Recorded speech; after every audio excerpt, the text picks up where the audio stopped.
আসসালামু আলাইকুম। এটিএন বাংলার গ্রামগঞ্জের খবরে সবাইকে স্বাগত জানাচ্ছি সীমা খান। তাপপ্রবাহের কারণে সারা দেশে আবারও 2 দিনের হিট অ্যালার্ট জারি করল আবহাওয়া অধিদপ্তর। মে মাসে সূর্যের খাড়া অবস্থান এবং বৃষ্টি কমে যাওয়ায় তাপমাত্রা বেড়ে সর্বোচ্চ 40 ডিগ্রি সেলসিয়াস পর্যন্ত হতে পারে বলে জানিয়েছেন তারা। তবে শনিবার থেকে সারা দেশে বৃষ্টির সম্ভাবনা আছে বলেও জানিয়েছেন আবহাওয়াবিদরা। আদ্দিন সচিবের রিপোর্ট। এপ্রিল ও মে মাসের শুরুতে টানা তাপপ্রবাহে বিপর্যস্ত হয় জনজীবন। 28 এপ্রিল যশোরে দেশের সর্বোচ্চ তাপমাত্রা রেকর্ড করা হয় 42 ডিগ্রি সেলসিয়াস। অবশেষে স্বস্তি নিয়ে আসে কয়েকদিনের বৃষ্টি, এতে কিছুটা কমে তাপমাত্রা। তবে গত 2 দিন বৃষ্টি না হওয়ায় আবার বেড়েছে তাপপ্রবাহ। ঢাকা, খুলনা, বরিশাল, রাজশাহী ও রংপুর বিভাগে দেয়া হয়েছে 48 ঘন্টার হিট অ্যালার্ট। আমাদের মাথার উপরে এখন সূর্য অবস্থান করছে, যার কারণে কিন্তু এই সময় তাপমাত্রা অন্যান্য বছরের অন্যান্য সময়ের তুলনায় তাপমাত্রা বেশি থাকে।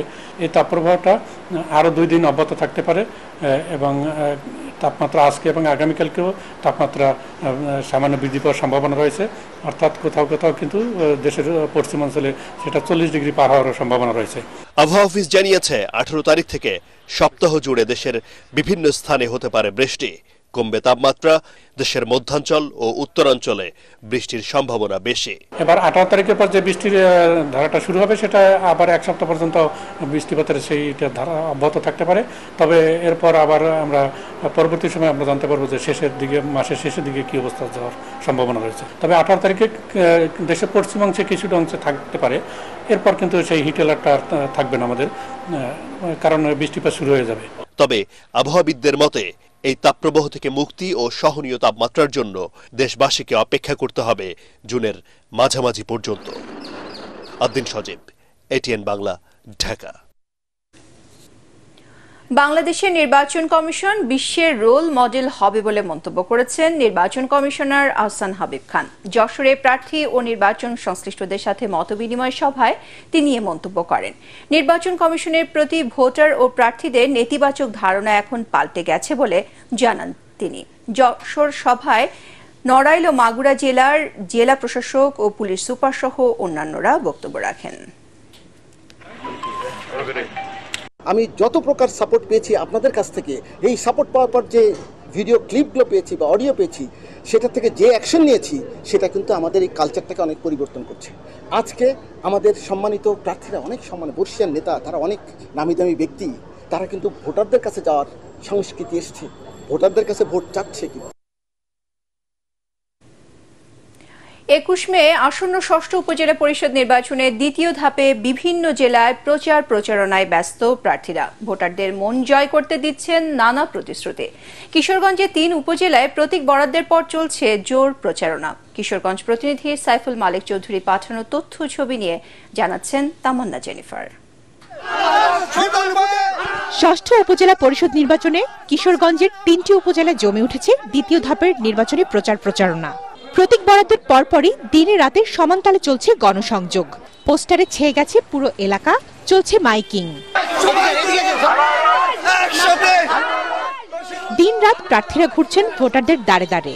দিন যতই ঘনিয়ে আসছে ততই বেড়ে চলেছে ভোটের উত্তাপ। আগামী 21 মে দ্বিতীয় ধাপে কিশোরগঞ্জের 3টি উপজেলা কটিয়াদি, নিকলি ও অষ্টগ্রামে পরিষদ নির্বাচন অনুষ্ঠিত হবে। উন্নয়নের নানা প্রতিশ্রুতি দিয়ে ভোটারদের সমর্থন আদায়ের চেষ্টা করছেন প্রার্থীরা। ভোটাররাও করছেন নানা হিসেব নিকেশ। সিটের উন্নয়নের জন্য তো এলাকার জন্য দীর্ঘদিন ধরে আমি আমার নিজের অর্থায়নে বিভিন্ন যতটুকু পারছি এলাকার মধ্যে উন্নয়নের কাজে আমি চেষ্টা করছি সহযোগিতা করার জন্য। আর বাদ বাকিটা উপর আলাদা নেই, সেটা যদি বসতে পারি সর্বোচ্চ চেষ্টা করলাম এলাকার দিকে দৃষ্টি দেওয়ার জন্য। আমি জনগণের যে আশা আকাঙ্ক্ষা, এই আশা আকাঙ্ক্ষার প্রতিফলন ঘটাচ্ছি। তাদের দেওয়া অর্পিত দায়িত্ব কর্তব্যগুলো আমি সুচারুরূপে পালন করার চেষ্টা করছি। কিশোরগঞ্জের 3টি উপজেলায় মোট ভোটার সংখ্যা 5,35,285 জন। Bureau report, ATN Bangla. Pabna মানসিক হাসপাতালে ভর্তি হতেও ঘুষ দিতে হয় রোগীর স্বজনদের, যার পরিমাণ 3 থেকে 5,000 টাকা, এমন অভিযোগ করেছেন ভুক্তভোগীরা। ঘুষ না দিলে নানা বিড়ম্বনায় পড়তে হয় রোগী ও স্বজনদের। ঘুষের এই ভয়াল থাবা থেকে রেহাই পায় না অসহায় দরিদ্ররাও। পাবনা মানসিক হাসপাতাল নিয়ে মনির হোসেন তপুর ধারাবাহিক প্রতিবেদনের আজ দেখুন দ্বিতীয় পর্ব। পাবনার রূপপুরের বাসিন্দা তিনি। বিয়ের কয়েকদিন পরেই জানতে পারেন তার স্বামী মানসিক রোগী। 40 বছরের সংসারে তাকে ছেড়ে না দিয়ে 35 বছর ধরেই চিকিৎসা চালিয়ে যাচ্ছেন তিনি। আমার অন্য কোনো কাজ নাই, আমার স্বামীর সেবাই আমার কাজ। দীর্ঘদিন ধরে এ হাসপাতালে আসা যাওয়ার কারণে এলাকার পরিচিতরা রোগী ভর্তি করার সময় তাকে সাথে নিয়ে আসেন। অসুস্থ রোগী আরো এলাকায় হয়, এদের এখানে নিয়ে আসি যে কোনো দালালের চক্করে না পড়ে। ভর্তি হতে নানা তালবাহানার কথা বলে এই ব্যক্তির কাছ থেকেও নেওয়া হয় 3000 টাকা ঘুষ। তারপরও তার ভাইকে ভর্তি করার জন্য অপেক্ষা করতে হয়েছে। ওয়ার্ড পর্যন্ত যাব, একজন খাতা সহ নিয়ে যাবে, নিয়ে গিয়ে ওইটা শিফট করার সময় বলবে যে আমাকে কিছু দেন, ওকে দিতে হবে। ওখান থেকে চলে যাব ওয়ার্ডে, ওয়ার্ড পর্যন্ত গেলে ওয়ার্ডের এখানে গিয়ে বলবে ভাই এখন তো আমাদের দায়িত্বে আছে, আমাদের দায়িত্বে থাকবে, তাহলে কিছু দেন যা পারেন। 50-100 টাকায় হবে না, ঠিক আছে? মানে বিষয়টা এরকম যে তারা আসলে আমার কাছে টাকাটা পায়। হাসপাতালের কিছু কর্মকর্তা ও কর্মচারী ঘুষ নিয়ে রোগী ভর্তি করান বলে জানিয়েছেন স্বজনরা। ঘুষ লেনদেনের এই রমরমা বাণিজ্যের কথা স্বীকার করেন স্থানীয় সংসদ সদস্য গোলাম ফারুক খন্দকার প্রিন্সও। রেট মাঝে মাঝে দেয়, কিন্তু আবার ফাঁকফাঁকি দেওয়া চলে আসে। আমাদের এটা সমস্যা, ঠিক এটা অবশ্যই বন্ধ হওয়া উচিত। এটা নিয়ে অনেক মারামারি হয়েছে, কিন্তু আবার পাল্টাপাল্টি মারামারি হয়। কিন্তু এছাড়া বকশিসের নামে নার্স ও ওয়ার্ড বয়দের চাঁদাবাজি তো আছেই। দিয়ে গেলাম 220 টাকা, এই অবস্থা নাই তো পয়সা, নদী ভাঙ্গা মানুষ। অভিযোগ রয়েছে আনসারদের টাকা দিয়ে অনায়াসে যে কোনো সময় ভেতরে প্রবেশ করতে পারেন দর্শনার্থীরা। এই যে মানসিক হাসপাতালে ঘুরতে আসছি, পাগল দেখছি, বেড়াতে আসছি, সবাই মিলে ফ্যামিলির সবাই একসঙ্গে খুব মজা পাচ্ছি। অনিয়মগুলো বন্ধে কার্যকর ব্যবস্থা নেবে প্রশাসন, এমনটাই প্রত্যাশা সবার।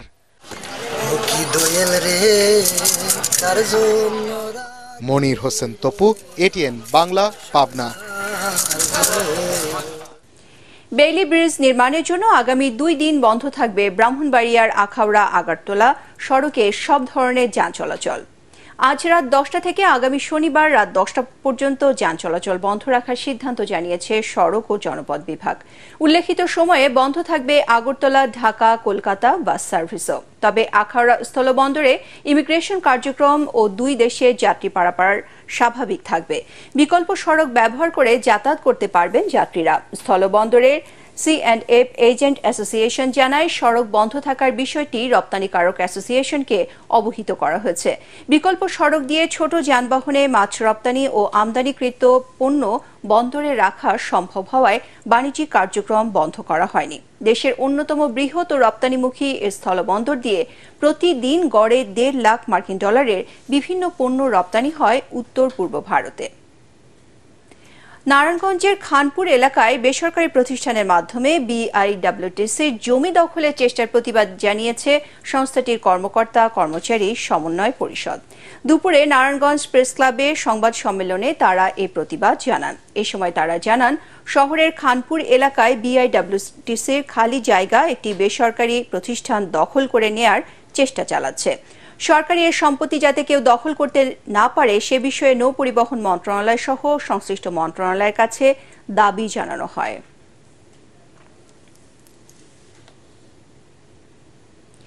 খুলনার দাকপে অবহেলিত জনগোষ্ঠীর জীবনমান উন্নয়নে জলবায়ু পরিবর্তন সহনশীল ঘর তৈরি সহ নানা কার্যক্রম চালাচ্ছে আদ্দিন ওয়েলফেয়ার সেন্টার, যা বদলে দিয়েছে স্থানীয় অনেকেরই জীবনমান। তৈরি হয়েছে কর্মসংস্থান। যশোর থেকে তামান্না ফারসানার পাঠানো তথ্য ছবি নিয়ে আরো জানাচ্ছেন আশিকুর রহমান। 1980 সালে প্রতিষ্ঠার পর থেকে হতদরিদ্র ও অবহেলিত মানুষের জন্য বিভিন্ন ধরনের সেবামূলক কাজ করে আসছে আদ্দিন ওয়েলফেয়ার সেন্টার। এবার খুলনার দাকপ উপজেলার সিডর ও আইলা ক্ষতিগ্রস্ত দরিদ্র জনগোষ্ঠীর জন্য জলবায়ু পরিবর্তন সহনশীল ঘর স্থাপন, বৃক্ষরোপণ, গবাদি পশু পালন সহ বিভিন্ন ধরনের কার্যক্রম বাস্তবায়ন করছে তারা। গ্রিন ক্লাইমেট ফান্ড এবং পল্লী কর্মসহায়ক ফাউন্ডেশনের আর্থিক ও কারিগরি সহযোগিতায় RHL নামে একটি প্রকল্প বাস্তবায়ন করছে প্রতিষ্ঠানটি। এই উপলক্ষে দাকপ উপজেলার মুক্তিযোদ্ধা কমপ্লেক্স হলরুমে প্রকল্প অবহিতকরণ কর্মশালার আয়োজন করে আদ্দিন ওয়েলফেয়ার সেন্টার। কর্মশালায় আদ্দিন ওয়েলফেয়ার সেন্টারের পরিচালক ফজলুল হকের সভাপতিত্বে প্রধান অতিথি ছিলেন উপজেলা কৃষি কর্মকর্তা শফিকুল ইসলাম। উপস্থিত ছিলেন আদ্দিন ওয়েলফেয়ার সেন্টারের ডিজিএম শহীদুল ইসলাম, পৌর মেয়র সহ উপজেলার সরকারি কর্মকর্তারা। এই কাজ করার জন্য আমরা আমাদের সংস্থার পক্ষ থেকে আপনাদের সকলের কাছে আমাদের বিনীত অনুরোধ আপনারা আমাদের সহযোগিতা করবেন, আমাদের সর্বোচ্চটা দিয়ে আমরা চেষ্টা করব। তো যেহেতু সব উপজেলা নিয়ে ইউনিয়ন উপজেলার সব জায়গা নিয়ে কাজ করতেছে, এটা আমার কাছে অনেক ভালো লাগছে এবং আমরা চাই যে আমরা যারা সরকারি দপ্তরগুলো আছি আপনাদের সাথে আগেও ছিলাম, ভবিষ্যতে থাকবো। আমাদের পক্ষ থেকে যত ধরনের সাহায্য সহযোগিতা যা দরকার আমরা আপনাদের করার জন্য প্রস্তুত আছি। দাকপ উপজেলায় প্রকল্পের কার্যক্রম বাস্তবায়ন করা হবে 2 বছরে। Bureau report, ATN Bangla.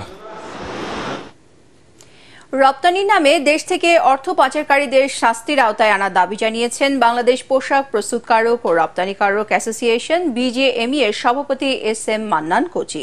বুধবার চট্টগ্রাম কাস্টমস হাউসে কাস্টমস কমিশনার মোহাম্মদ ফাইজুর রহমানের সাথে সংগঠনের নেতাদের এক বৈঠকে বিজেএমই এর সভাপতি বলেন, প্রকৃত রপ্তানিকারকরা কখনোই অর্থ পাচারের সাথে লিপ্ত নন। বিজেএমই কখনো এ ধরনের কাজ নৈতিকভাবে সমর্থন করে না বলেও জানান তিনি। বিজেএমই এর প্রথম সহসভাপতি সৈয়দ নজরুল ইসলাম, সিনিয়র সহসভাপতি খন্দকার রফিকুল ইসলাম, সহসভাপতি নাসির উদ্দিন ও সহ সভাপতি আব্দুল্লাহ হিল রাকিব সহ অন্যান্যরা এ সময় উপস্থিত ছিলেন। নারীর রাজনৈতিক ক্ষমতায়নের দাবি নিশ্চিতে খুলনায় তৃণমূল পর্যায়ে নারী নেত্রীদের সাথে সংসদ সদস্যদের সংলাপ অনুষ্ঠিত হয়েছে। নারী নেত্রীদের সংগঠন অপরাজিতা নেটওয়ার্কের উদ্যোগে স্থানীয় একটি হোটেলে এ সংলাপ অনুষ্ঠিত হয়। এতে সাবেক উপমন্ত্রী ও সংসদ সদস্য হাবিবুন নাহার, সংসদ সদস্য ননী গোপাল মণ্ডল বক্তব্য রাখেন। সভাপতিত্ব করেন সংগঠনের বিভাগীয় সভাপতি রিজিয়া পারভিন। এ সময় নারী নেত্রীরা বলেন, দেশের মোট জনসংখ্যার অর্ধেকেরও বেশি নারী হলেও শুধু স্থানীয় সরকার ব্যবস্থা বা রাজনীতি নয়, সমাজ জীবন, পরিবার এবং অর্থনৈতিকভাবেও নারী ও পুরুষের মধ্যে বৈষম্য রয়েছে। চাঁপাইনবাবগঞ্জে এবারও চলতি মৌসুমে আম পাড়া ও বাজারজাতে কোনো সময় নির্ধারণ করেনি জেলা প্রশাসন। আম পাকলেই গাছ থেকে পাড়া ও বাজারজাতও করা যাবে। কেউ কাঁচা আমে বাজারজাত করলে তার বিরুদ্ধে কঠোর ব্যবস্থা নেওয়ার কথা জানিয়েছে প্রশাসন। জেলায় ম্যাঙ্গো ক্যালেন্ডার প্রণয়ন, নিরাপদ ও বিষমুক্ত আম উৎপাদন, বিপণন ও বাজারজাত শীর্ষক এক সভায় এসব সিদ্ধান্ত নেওয়া হয়। জেলা প্রশাসনের উদ্যোগে আয়োজিত সভায় জানানো হয়, আগামী 10 জুন থেকে চাঁপাইনবাবগঞ্জ ঢাকা রুটে ম্যাঙ্গো স্পেশাল ট্রেন চালুর বিষয়টি। জেলা প্রশাসক এ.কে.এম. কালিব খানের সভাপতিত্বে সভায় অতিরিক্ত জেলা প্রশাসক আহমেদ মাহবুবুল ইসলাম, কৃষি সম্প্রসারণ অধিদপ্তরের অতিরিক্ত উপপরিচালক ডক্টর পলাশ সরকার সহ আম চাষি ও ব্যবসায়ীরা উপস্থিত ছিলেন। চাঁপাইনবাবগঞ্জে আম উৎপাদনের লক্ষ্যমাত্রা ধরা হয়েছে 4,50,000 মেট্রিক টন। স্থায়ী নিয়োগ স্থগিতের প্রতিবাদে কর্মবিরতি ও বিক্ষোভ সমাবেশ করেছেন ঝিনাইদহের মোবারকগঞ্জ সুগার মিল শ্রমিক কর্মচারীরা। সকালে কারখানার প্রধান ফটকের সামনে এ কর্মসূচি পালন করা হয়। এতে শ্রমিক কর্মচারী ইউনিয়নের সভাপতি গোলাম রসুল ও সাধারণ সম্পাদক শরীফুল ইসলাম বক্তব্য রাখেন। তারা জানান, গত 8 থেকে 10 বছর ধরে শ্রমিক কর্মচারীরা মৌসুম ভিত্তিক কাজ করছে মিলে। অভিজ্ঞ এসব শ্রমিকদের চাকরি স্থায়ী করতে গতকাল নিয়োগ পরীক্ষা অনুষ্ঠিত হয়। বুধবার বিকেলে সেই নিয়োগ স্থগিতের আদেশ দেয় শিল্প মন্ত্রণালয়। কোরবানি ঈদের আগে এই স্থগিতাদেশ প্রত্যাহার করা না হলে কঠোর কর্মসূচির হুঁশিয়ারি দেন মোবারকগঞ্জ সুগার মিল শ্রমিক কর্মচারীরা। বর্ষার জন্য স্থায়ী জায়গার দাবিতে নেত্রকোনায় কর্মবিরতি ও মানববন্ধন করেছেন সাব রেজিস্ট্রি অফিসের দলিল লেখকরা। সকালে জেলা সাব রেজিস্ট্রি অফিসের সামনে দলিল লেখক সমিতির উদ্যোগে এ কর্মবিরতি করেন তারা। পরে প্রেস ক্লাবের সামনের সড়কে মানববন্ধন অনুষ্ঠিত হয়। এতে সব উপজেলার সাব রেজিস্ট্রি অফিসের দলিল লেখকরা উপস্থিত ছিলেন। জেলা দলিল লেখক সমিতির সভাপতি আব্দুর রেজাক বাচ্চু ও সাধারণ সম্পাদক বীর মুক্তিযোদ্ধা মকবুল হোসেন সহ অন্যান্যরা এ সময় বক্তব্য রাখেন। বোরো ধানের সমলয় ও যান্ত্রিক পদ্ধতিতে চাষাবাদ সম্প্রসারণে ফরিদপুরের নগরকান্দায় কম্বাইন্ড হারভেস্টারের মাধ্যমে ধান কাটা ও মাড়াই কার্যক্রমের উদ্বোধন করা হয়েছে। উপজেলার মশাউজান গ্রামে কৃষি অফিস আয়োজিত অনুষ্ঠানে উপজেলা নির্বাহী কর্মকর্তা কাফি বিন কবির, খামারবাড়ি ফরিদপুরের উপপরিচালক কৃষিবিদ রফিকুল ইসলাম ও আঞ্চলিক ধান গবেষণা ইনস্টিটিউটের প্রধান বৈজ্ঞানিক কর্মকর্তা ডক্টর রুহুল আমিন সরকার উপস্থিত ছিলেন। পরে কম্বাইন্ড হারভেস্টারের মাধ্যমে ধান কেটে কৃষকদের দেখানো হয়। সাভারে নোংরা ও অস্বাস্থ্যকর পরিবেশে তৈরি হচ্ছে সন্দেশ। এমন পরিবেশে মুখরোচক এই সন্দেশ তৈরি হলেও দেখার কেউ নেই। ক্ষতিকর রাসায়নিক মিশিয়ে তৈরি এসব সন্দেশ খেয়ে প্রতিদিন অসুস্থ হয়ে পড়ছেন অনেকে। এলাকাবাসী জানান, সাভারের আড়াপাড়া এলাকার কয়েকটি কারখানায় দিনের পর দিন অস্বাস্থ্যকর ও নোংরা পরিবেশে রাসায়নিক রং দিয়ে সন্দেশ তৈরি হচ্ছে। দ্রুত কারখানা বন্ধে প্রশাসনের হস্তক্ষেপ চেয়েছেন এলাকাবাসী। অন্যদিকে এসব কারখানার বিরুদ্ধে ব্যবস্থা নেওয়ার আশ্বাস দিয়েছেন উপজেলা নির্বাহী কর্মকর্তা রাহুল চন্দ্র। পরিবর্তিত জলবায়ুর প্রভাব থেকে জীবনমান উন্নয়নে পরিকল্পিত পদক্ষেপ চেয়েছেন ক্ষতিগ্রস্ত হবিগঞ্জের চুনারুঘাট উপজেলার রেমা কালেঙ্গা বনাঞ্চলের আদিবাসীরা। বনাঞ্চলে অনুষ্ঠিত এক সেমিনারে এ দাবি জানান তারা। এতে সভাপতিত্ব করেন বৃহত্তর সিলেট আদিবাসী অধিকার সুরক্ষা নাগরিক কমিটির সভাপতি অ্যাডভোকেট ডাফলি ডেরিক প্যান্টেস। অন্যান্যের মধ্যে বক্তব্য রাখেন আদিবাসী নেতা চিত্তদেব বর্মা ও সুনীল দেব বর্মা। তারা বলেন, ক্রমবর্ধমান তাপমাত্রা এবং জলবায়ু পরিবর্তনে পানি ও খাদ্য সংকটে পড়েছেন আদিবাসীরা। চট্টগ্রাম বিভাগের 11 জেলার 15 থেকে 17 বছর বয়সী বাছাই করা 75 জন খেলোয়াড় নিয়ে শুরু হয়েছে দীর্ঘমেয়াদী স্কিল ক্যাম্প। চট্টগ্রামের জহুর আহমেদ চৌধুরী স্টেডিয়ামের অনুশীলন মাঠে গতকাল এর উদ্বোধন করেন বিসিবি পরিচালক এবং আঞ্চলিক ক্রিকেট সংস্থার আহ্বায়ক আজম নাসির উদ্দিন। এ সময় আঞ্চলিক ক্রিকেট সংস্থার সদস্য সচিব সিরাজউদ্দিন মোহাম্মদ আলমগীর ও অর্থ সম্পাদক আলী আব্বাস সহ ক্রীড়া সংগঠকরা উপস্থিত ছিলেন। আগামীর ক্রিকেটারের খোঁজে চট্টগ্রাম বিভাগ এই শিরোনামে 3 সপ্তাহের ক্যাম্প শেষে ক্রিকেট প্রতিযোগিতার আয়োজন করা হবে। প্রতিযোগিতা শেষে অনূর্ধ্ব-16 ও অনূর্ধ্ব-18 দুটি দল তৈরি করে আয়োজন করা হবে বিশেষায়িত স্কিল ক্যাম্প। ক্যাম্প আয়োজনে পৃষ্ঠপোষকতায় রয়েছে 4H গ্রুপ।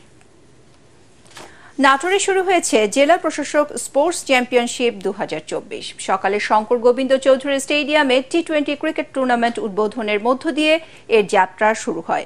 উদ্বোধন করেন জেলা প্রশাসক আবু নাসের ভুইয়া। চ্যাম্পিয়নশিপে ক্রিকেট ছাড়াও football, volleyball, table tennis, lawn tennis, kho-kho, badminton ও দাবা সহ 10টি ইভেন্টে জেলার 7 উপজেলা ও একটি পৌরসভা দল অংশ নিচ্ছে।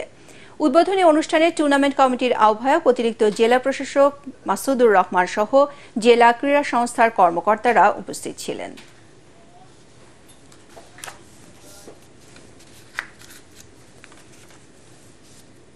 পরবর্তী সংবাদ দেখার আমন্ত্রণ জানিয়ে এখনকার মতো শেষ করছি গ্রামগঞ্জের খবর।